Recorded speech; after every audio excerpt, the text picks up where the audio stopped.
अस्सलाम वालेकुम पाकिस्तान, आप देख रहे हैं सुबह की सोच। सुबह की सोच में आपको कहेंगे खुश आमदीद। Very good morning to all of you. मुझे कहते हैं हसनैन लियाकत और मेरे साथ हैं गजल अशरफ। आप सबको कहेंगे खुश आमदीद। उम्मीद करते हैं कि आपकी सुबह का आगाज हो चुका होगा। अगर नहीं हुआ तो टीवी लगाएं, सुबह की सोच देखें, क्योंकि हम आपके लिए ही बैठे हैं, आपको एंटरटेन करने के लिए, आपको बहुत सारी इंफॉर्मेशन देने के लिए। और सुबह की सोच का आगाज कैसे किया जाता है, जो हमारी डेली की ट्रेंडिंग स्टोरीज होती हैं उनसे। तो सबसे पहले स्टोरी आपको बताते हैं पाकिस्तान की नामवर तालीम दान, इंसानी हुकूक की अलमबरदार और अवामी मुफक्किर और डॉक्टर आरफा सैयदा ज़हरा का कल इंतकाल हो गया है। वो तालीम, तारीख और समाजी उलूम में नुमाया खिदमात के लिए जानी जाती थी और उनका शुमार पाकिस्तान के मौसर तालीमी और फिक्री शख्सियात में होता था।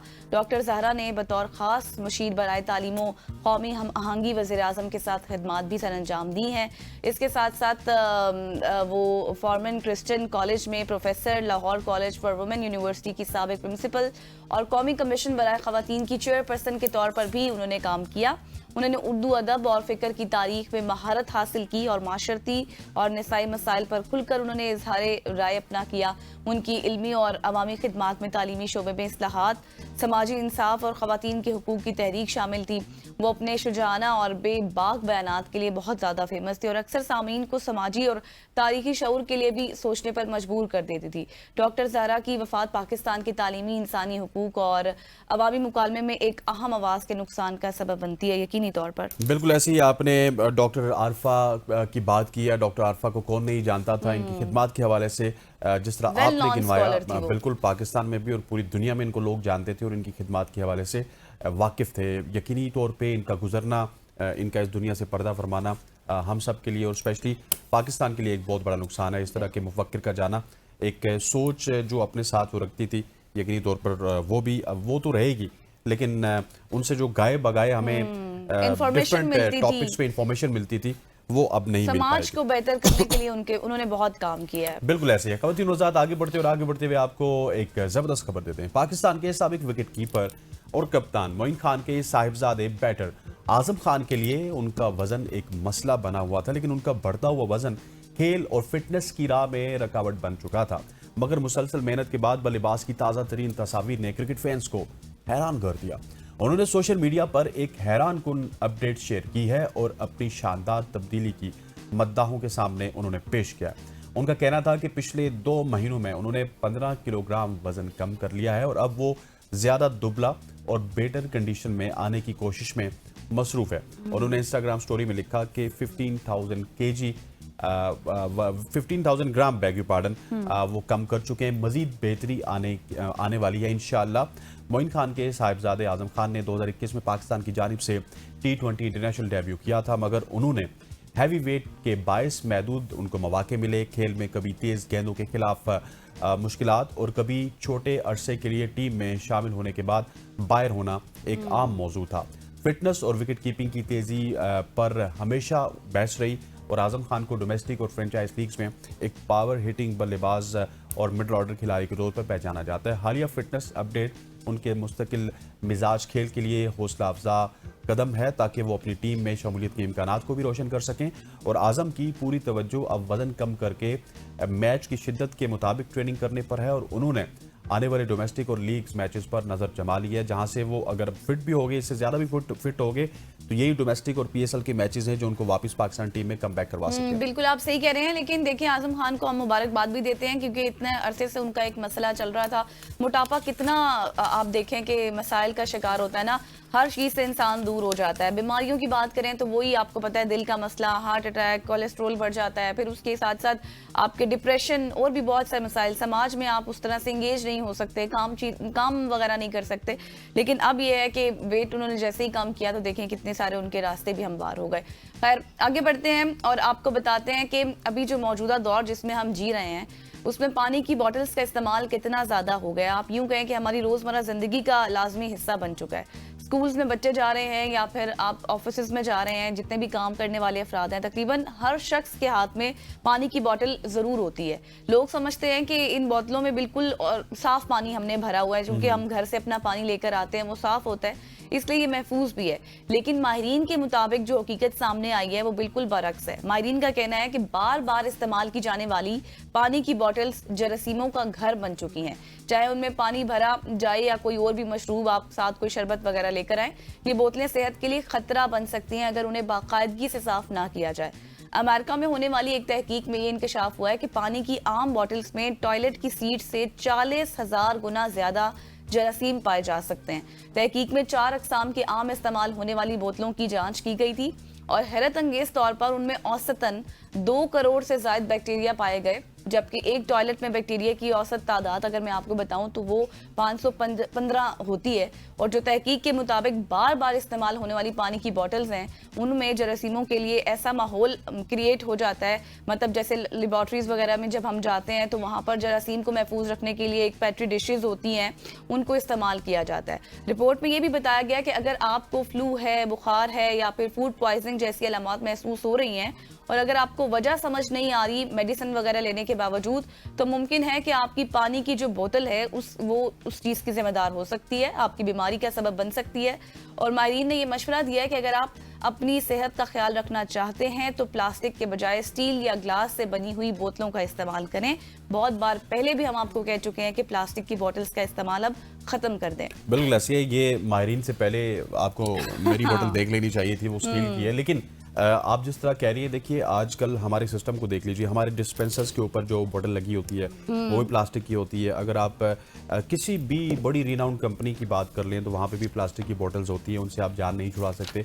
आपको 50-100 रुपए की वो मिल जाती है, वो आप पीते हैं, लेकिन उसके बाद वो अपनी गाड़ी में रख लेते हैं क्योंकि आपने उसको रीफिल करना होता है, वापस पीना होता है। तो डैट इज़ वेरी डेंजरस। अगर आप किसी भी कंपनी की बोतल यूज़ करते हैं या तो उसको आप सही सफाई सुथराई के साथ रखें, अगर नहीं रख सकते तो डैट इज़ अ डिस्पोजेबल बोतल। इसी वजह से है कि उसमें बाद में बैक्टीरिया आ जाता है, जरासीम आ जाते हैं। यूज़ किया और उसके बाद उसको साइड पे रख दें ताकि अपने आप को और अपने प्यारों को आप जरासीम से, बेशक आपकी ग्लास की बोतल है, स्टील की है, उसको भी आप बाकायदगी से वॉश करें क्योंकि बैक्टीरिया जो है वो जाता है अगर आप मुसलसल उसको वॉश नहीं करेंगे। अक्सर लोग ही समझते हैं पानी बस भर दिया, इसमें पानी था, इसको साफ करने की ऐसी जरूरत नहीं है, लेकिन उसको बाकायदा तौर पर जितना आप वॉश करेंगे उससे बैक्टीरिया खत्म हो जाएगा। ऐसे और उसमें जरासीम को खत्म करने के लिए आपको प्रॉपर मेहनत करनी होगी, उसको वॉश करना होगा, वॉश करके देखना होगा कि यहाँ पे कोई बैक्टीरिया है नहीं। नेकेड आई से आपको नजर तो नहीं आ सकता, लेकिन ये है कि आप देखेंगे कि अगर आपकी सफाई ठीक है तो मीन टू से कि बैक्टीरिया उसमें नहीं होगा। खवातीन ज़्यादा आगे बढ़ते हुए एक और इंटरेस्टिंग खबर है। पहले भी मैंने आजम खान के हवाले से बात की थी, किस तरह से वो स्मार्ट हो चुके हैं, लेकिन अब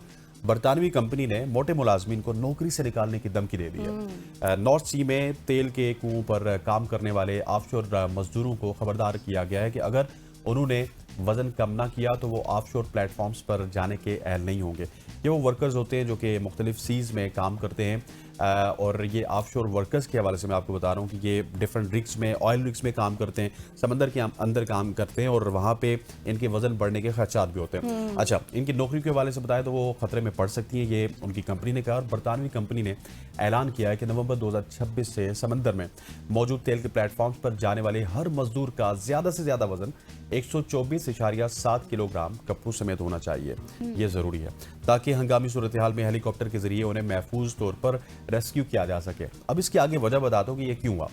बरतानवी कोस्ट गार्ड के मुताबिक रेस्क्यू हेलीकॉप्टर 249 किलोग्राम तक वजन उठा सकते हैं, जिसमें एक रेस्क्यू वर्कर जिसका अपना वजन 90.3 किलोग्राम का होता है, एक स्ट्रेचर होता है जिसका वजन 29 किलोग्राम का होता है और बचाव का सामान 5 किलोग्राम उसमें शामिल होता है। सो कंपनी के मुताबिक फिलहाल 2200 से ज्यादा मजदूर ऐसे हैं जिनका वजन मुकर्रर हद से ज्यादा है। अगर उन्होंने वजन कम ना किया तो उन्हें मुलाजमत से फारिग किया जा सकता है और ये policy maritime and coast guard agency की जानिब से जारी करदा वार्निंग के बाद लाई गई है, जिसमें कहा गया था कि रेस्क्यू मशीनरी भारी वजन महफूज तरीके से नहीं उठा सकती जो किसी हंगामी रेस्क्यू के दौरान हादसे का बायस बन सकता है। बरतानवी मीडिया के मुताबिक 2008 के बाद से ऑफशोर मजदूरों का जो एवरेज वजन है उसमें 10 kg इजाफा देखा गया है। इस वजह से भी उनको तंबी जारी की गई है। मतलब आप बार बार मैं यही कहूंगी अपना वजन कम कर लें और आप खुदारा अपना वजन कम कर लें, वरना आप नौकरियों से फारिग हो जाएंगे। ये आपके पास एक टाइम लिमिट है,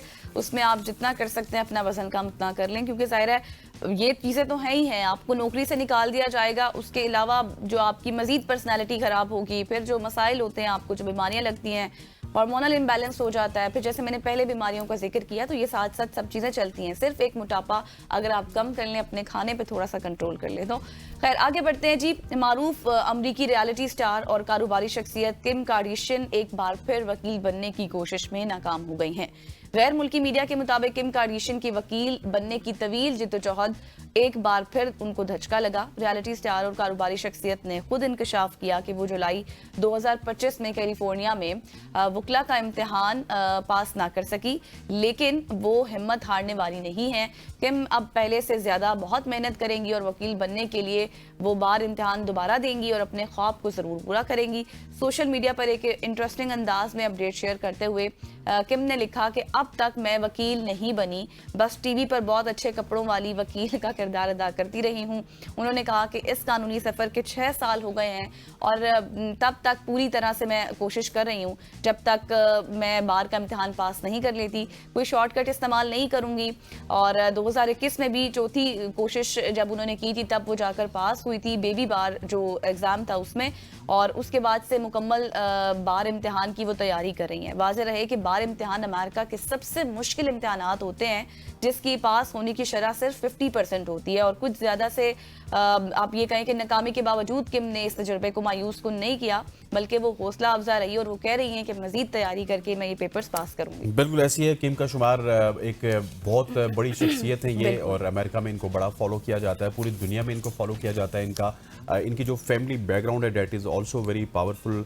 वालिद साहब इनके पॉलिटिक्स में थे, इसके अलावा दूसरे जो इनके फैमिली मेम्बर्स हैं वो भी इसी तरह से किसी न किसी रियलिटी टीवी शो में आपको किरदार अदा करते हुए नजर आते हैं, और ये खुद भी बड़ी पॉपुलर हैं। और कुछ कंट्रोवर्सीज भी हैं जो इनके इर्द गिर्द घूमती हैं, और जहाँ से इनको पॉपुलैरिटी मिली थी, अब देखते हैं कि जिस तरह से बार के इम्तिहानात पास करने की कोशिश कर रही हैं, क्या इसमें कामयाब होंगी या नहीं। मतलब बताने का मकसद ये है ना कि इतनी बड़ी शख्सियत है, शॉर्टकट इस्तेमाल कर सकती थी, कोई मुश्किल नहीं है। बिल्कुल, लेकिन उसके बावजूद मेहनत। नहीं, देखिए मेरी बात सुनिए, आप गलत बात ना कीजिए।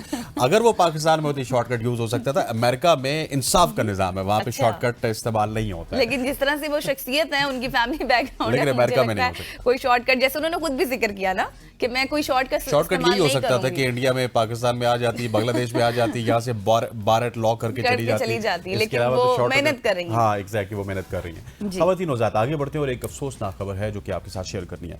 भारत के दारुल हुकूमत नई दिल्ली में लाल किला मेट्रो स्टेशन के करीब गाड़ी में जोरदार धमाका हुआ। भारतीय मीडिया के मुताबिक Lal Qila metro station gate number 1 के करीब खड़ी गाड़ी में धमाका हुआ, जिसके बायस वहां मौजूद दीगर गाड़ियों में आग लग गई, जो देखते ही देखते बड़े पैमाने पर फैल गई। ताहम फायर ब्रिगेड के अमले ने आग पर काबू पा लिया। धमाके में 13 अफराद के हलाक जबकि 30 से जायद के जख्मी होने की इत्तलात हैं। धमाके में जख्मी 3 अफराद की हालत तशवीशनाक बताई जा रही है और हलाकतों में मजीद खदशे का भी इजहार किया जा रहा है। धमाके में जख्मी होने वालों को हॉस्पिटल मुंतकिल कर दिया गया है। भारतीय दारुल हुकूमत की सिक्योरिटी को हाई अलर्ट कर दिया गया और भारतीय मीडिया का दावा है कि पुलिस को मुख्तलिफ इलाकों में कार्रवाई के दौरान धमाका खेज मवाद भी मिला है। एग्जैक्टली, ये बहुत अफसोसनाक खबर है। ये धमाका हुआ है और बहुत सारी जानों का ज़या हुआ है, बहुत सारे लोग जख्मी भी हैं। अभी तहकीकात भी हो रही हैं, कुछ भी कहना कबल अज़ वक्त होगा। और तमाम तर इलाकों को कॉर्डन ऑफ भी कर लिया गया है, सिक्योरिटी के इंतजाम भी वहाँ पर मुकम्मल है। जैसे जैसे जो इन्फॉर्मेशन आएगी आपके साथ मजीद भी शेयर की जाएगी। ये थी आज की हमारी सोशल स्टोरीज।